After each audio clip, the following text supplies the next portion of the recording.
Bé, som aquí davant del Parlament de les Illes Balears amb aquesta pancarta de l'espoli fiscal per deixar ben clares dues qüestions. La primera de totes és aquest gran espoli que patim com a ciutadans de les Illes Balears i segona, diríem, el fet de que els parlamentaris d'aquesta seu parlamentària de tot el poble en fan cas omís i no ho prenen en consideració que pensam que seria just i necessari.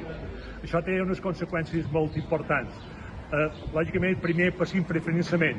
Sabem que som la segona comunitat autònoma que portam i la setena en rebre i la 11 si tenim un tema en compte la paritat del poder adquisitiu.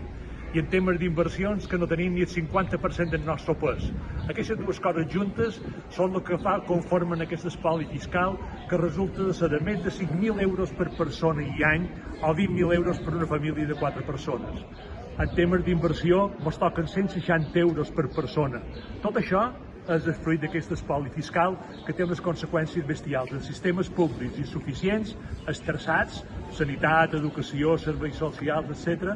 I també el fet de que no tenim dobbers per poder canviar aquest monocultiu turístic que està explotant i saturant el nostre territori i la nostra ciutadania. És per això que pensam que els parlamentaris d'aquí, no solament des de països també espanyols, haurien de tenir ben clar que sense això és impossible diversificar i sortir un país de progrés i que sigui també sostenible realment.